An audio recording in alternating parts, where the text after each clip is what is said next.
Referente a esta pregunta de si se está o no se está cumpliendo lo pactado, lo firmado en el acuerdo, luego de las largas conversaciones que se mantuvieron en La Habana, pues es evidente que luego de 4 años del acuerdo tenemos que decir que desafortunadamente hay una parte que sistemáticamente ha incumplido lo que allí se pactó. Y es que luego de la firma del acuerdo y con el ascenso al gobierno de Iván Duque, que había tomado como eh, un instrumento, su campaña fue desarrollada en torno a lo ya conocido de volver trizas el acuerdo de paz. Pues es evidente que las medidas que se han tomado en torno a la implementación y al avance en la implementación pues se quedan muy cortas. Eh, una de las más evidentes pues obviamente es mencionar el ataque sistemático del cual están siendo víctimas los firmantes de la paz.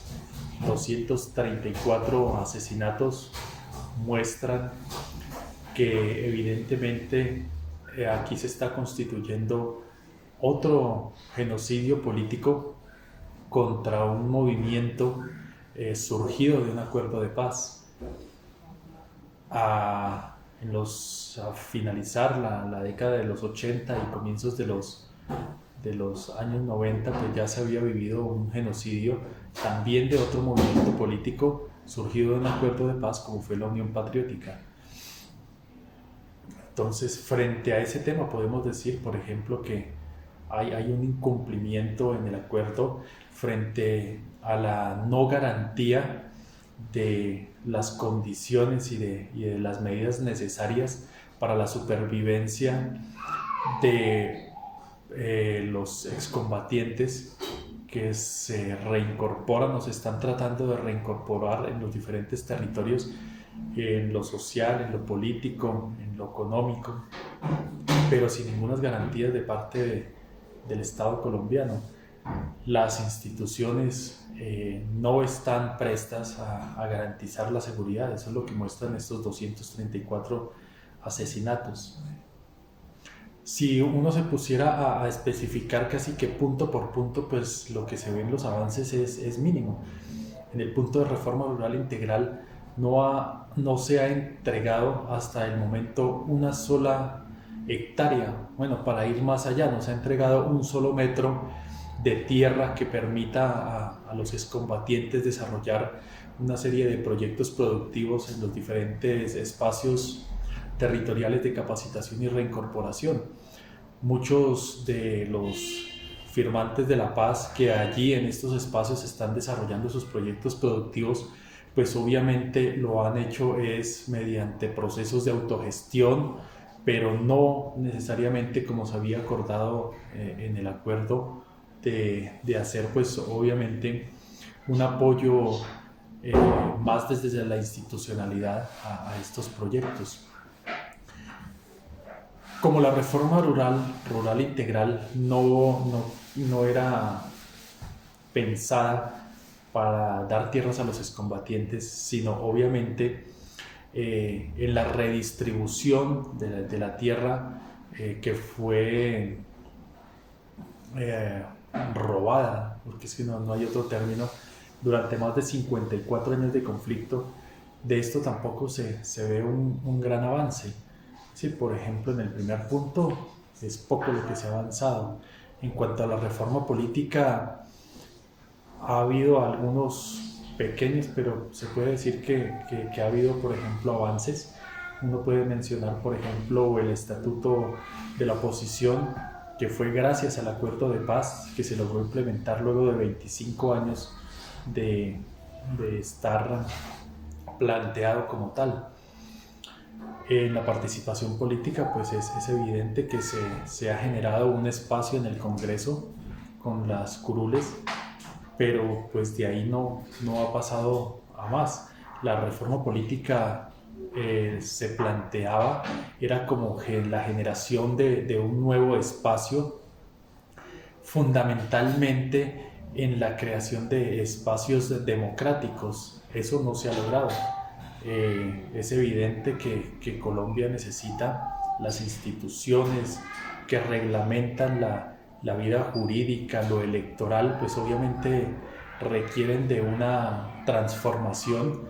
Por eso es necesario, por ejemplo, que en el escenario político se plantee de lleno y de fondo una reforma política estructural que democratice el acceso a los movimientos pequeños, que dé acceso a las víctimas, un aspecto que, por ejemplo, está en mora por parte del Congreso de la República, que fue negarle la participación política a las víctimas. Las 16 curules que se habían planteado allí, pues obviamente allí se negaron. En cuanto a terminación del conflicto, yo pienso que es donde hay los principales avances, pues obviamente de parte de las FARC se hizo un cumplimiento total de la parte de la dejación de las armas, de la parte de la terminación del conflicto. Yo pienso que en ese tercer punto pues es donde hay como unos mayores avances. Sin embargo, por ejemplo, no se ha creado ni se ha puesto en funcionamiento algunas instancias que necesariamente son las que garantizarían la seguridad de quienes firmamos la paz con el Estado colombiano. Un tema para resaltar la sustitución integral de cultivos de uso ilícito, pues obviamente allí lo que también se ha visto es la reducción presupuestaria, porque hay dos formas de acabar con un acuerdo. Una que es tajantemente negarse a cumplir lo que se pactó y lo que se estableció en un acuerdo luego de unas conversaciones, pero también hay una forma que es la que está utilizando el gobierno de Iván Duque, y es matar el acuerdo de inanición. Y la inanición en este momento es despresupuestar y desfinanciar todo el acuerdo de paz. Esa es otra forma que ha utilizado este gobierno para acribillar ese nuevo anhelo de paz del pueblo colombiano.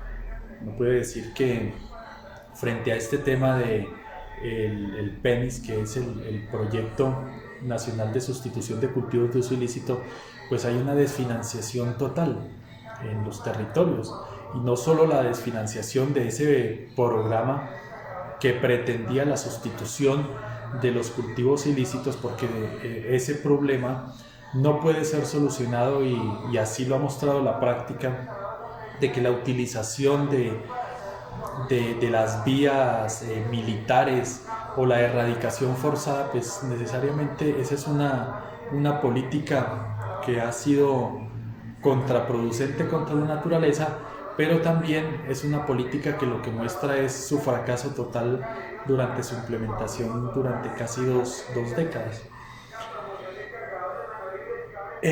Uno de los ejes que ha girado, uno de los grandes incumplimientos luego de la firma del acuerdo, ha sido, yo creo que el quinto punto, lo que tiene que ver con las víctimas, pero también donde se relaciona y donde se hizo la firma de este sistema integral de justicia, verdad, reparación y medidas de no repetición. Es decir, esa es la columna vertebral. Si esa es la columna vertebral del acuerdo, pues allí es donde ese sector más reaccionario y que se ha opuesto de lleno contra ese proceso firmado, pues allí es donde más han atacado. Recordemos que, por ejemplo, junto a la JEP, pues ellos mismos han estado excluyéndose, y lo que han querido es que sistemáticamente esa jurisdicción vaya enfilada y se convierta en un tribunal de juzgamiento única y exclusivamente para quienes pertenecemos a las FARC. De ese modo, por ejemplo, han sido excluidos los terceros, han sido excluidos los militares y han sido excluidos los expresidentes. Es decir, que de una u otra forma la JEP se viene convirtiendo en un tribunal de juzgamiento para las conductas en lo referido al conflicto, única y exclusivamente para los miembros de las extintas FAREP. En ese sentido uno puede decir que de todas maneras es de valorar que a pesar de lo que ha querido hacer el establecimiento, quienes están rodeando a este gobierno, pues obviamente sí se han logrado frenar algunas medidas en torno a esto que han permitido, que es uno de los grandes temores en este país. Creo que quienes son responsables de este conflicto, es la oligarquía y la clase política colombiana, le tiene más temor a la verdad que a cualquier otra cosa. Solo de ese modo se puede reflejar el temor que sienten frente a nuevas instancias creadas dentro de este gran sistema, como la JEP y la Comisión de Esclarecimiento de la Verdad. Es decir, le temen más a cualquiera de esa estructura que permita el esclarecimiento de lo que sucedió durante el conflicto que a cualquier otra cosa. Por eso uno no descarta que sus baterías van a seguir enfiladas a acabar con ese pilar del acuerdo que es no solo la Jurisdicción Especial para la Paz, sino como tal a tratar de socavar y acabar el sistema integral de verdad, justicia, reparación y medidas de no repetición. A grosso modo uno puede decir que ese es un panorama que siempre nosotros tuvimos en cuenta. Es decir, nosotros nunca fuimos incautos al considerar que única y exclusivamente con la firma del acuerdo se iba a implementar, o el Estado de una forma benevolente nos iba a garantizar todas las medidas. Eso nunca lo creímos. Por eso es falso aquellas concepciones que piensan que nosotros fuimos engañados en la firma de acuerdos. Eso no es cierto. Nosotros nunca pensamos que el Estado colombiano, más porque conocemos la calaña y la caterva de dirigentes que tiene esta institucionalidad. Es decir, nosotros concebíamos el acuerdo como un nuevo escenario de lucha que necesariamente tiene que ir es con la apropiación por parte de diversos sectores, y que la única forma de la implementación como tal de lo que allí está firmado es pues mediante la movilización y mediante la apropiación por parte de, como he dicho, de diversas organizaciones políticas, y que ese acuerdo sea colocado como una nueva herramienta de lucha del pueblo colombiano y de movilización, porque el acuerdo lo que en sí significa es eso, una gran oportunidad para recomponer y para hacer una reconfiguración estructural de las instituciones políticas y de toda la institucionalidad corrompida que está en el Estado colombiano. Eso podría decir a grosso modo. Se quedan muchísimas cosas más, eso sería de tiempo. Agradezco la invitación que hace la Escuela Superior de Administración Pública, algunos estudiantes que me invitaron especialmente a este espacio. Pues esperamos, ojalá uno pudiera hacer esto presencialmente. Las dificultades de la virtualidad son estas, pues no poderse ver cara a cara, pero agradezco la invitación y pues quedamos pendientes.